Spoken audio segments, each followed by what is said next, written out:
তাহলে মৃত ব্যক্তির নামে কি কুরবানি নেই? হ্যাঁ, অবশ্যই আছে। অসুবিধা কি? স্বতন্ত্র কেন আপনি কুরবানি দিবেন? যখনই আমি কুরবানি কিনবো, যখন বিসমিল্লাহ আল্লাহু আকবার বলে আমি কি জবাহ করব, তখন জীবিত ব্যক্তিদের সঙ্গে মৃত ব্যক্তিদেরকে আমরা জড়িয়ে নিতে পারি। এটাও কি সুন্নাত, এবং এটা মুহাদ্দিসিনে কেরাম বিশ্বের স্কলার এটাকে জায়েজ করেছে। প্রিয় ভাইরা আমার, অতএব এই সমস্ত নিয়াত থেকে যেন আমরা কি দূরে থাকি। কি আওয়াজ হচ্ছে না নাকি? ব্যাটারি নেই? আচ্ছা, তো এই দুটো মাসলা বললাম। শেষের কি মাসলা, ঘড়ির কাঁটা যেটা চলে গেল। প্রিয় ভাইরা আমার, আপনাদের ঈদগাহ পার্শ্বে অপেক্ষা করছে। কদিন আগে সেক্রেটারি প্রেসিডেন্ট সভাকে নিয়ে আমরা ঈদগাহের মাটিতে বসেছিলাম।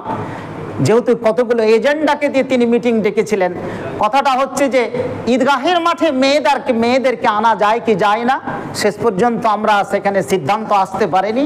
কমিটিকে 5 বছরের দায়িত্ব দেওয়া হয়েছে। 5 বছরের মধ্যে মেয়েদের নামাজের কি ব্যবস্থা করবে, স্বতন্ত্র কি ঈদগাহের কি ব্যবস্থা করবে। এখন প্রশ্ন হচ্ছে, তাহলে মেয়েরা নামাজটা পড়বে কোথায়?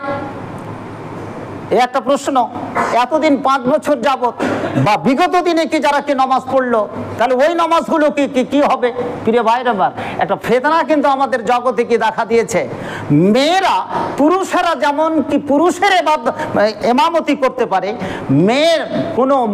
কোনো শিক্ষিতা রমণী বা মহিলা মেয়েদের এমামতি করতে পারে কি পারে না? তারা তো এমামতি করতে পারে। প্রিয় ভাইরা আমার, মাসলাটা ভালো করে কি আমরা জেনে রাখি। এই ক্ষেত্রে বিশেষ করে তারাবির নামাজের ক্ষেত্রে কোনো মেয়ে যদি মেয়েদেরকে আমাদের দেশে দেখা যায়, যখন তারাবির চাঁদ উঠে যায় তখন ক্ষেত্রে কি দেখা যায়, মেয়েরা বেশ পাড়াও ঢেলে দেয়। মসজিদে, প্রত্যেকটা মসজিদে দেখা যায় পুরুষের পিছনে নামাজ।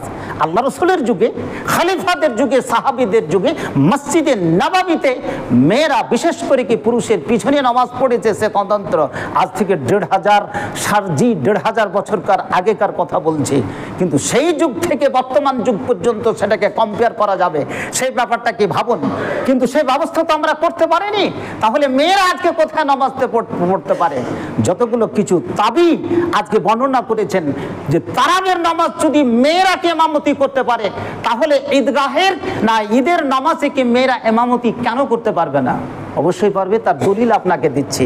তারাবির নামাজে যে মুসান্নাফ ইবনে আবি শাইবার কি রওয়ায়াত বর্ণনা করছি, মুসান্নাফ আব্দুর রাজ্জাকের কি রওয়ায়াত কি বর্ণনা করেছে, বিশিষ্ট তাবি বর্ণনা করেছে। তাআম্মুল মারাতু আন-নিসা ফি সালাতি রমজান ওয়া তাকুমু মাহুন্না ফি সাফে। আর ইবনে রাজ্জাক, আব্দুর রাজ্জাকের রওয়ায়াত আছে কি ফি সাফে, অন্য রওয়ায়াতে ফি সাফে হিন্না। মেয়ে যে আগে ইমামতি করবে, তিনি কোনো আগে দাঁড়াবেন না, আগে কাতারের মধ্যখানে দাঁড়াবে, এটা সঠিক। এবং কোনো শিক্ষিতা মেয়ে যদি ভালো হাদিস কোরআন জানে, তাহলে মেয়েদের ইমামতি সে করতে পারে, তারাবির নামাজে সে ইমামতি করতে পারে। এই মাসলাকে জায়েজ করেছেন। আর বিশ্বের যিনি মহারথী আল্লামা ইবনে বাজ রাহিমাহুল্লাহ, এই ব্যাপারে তিনি ফতোয়া দিয়ে গেছেন।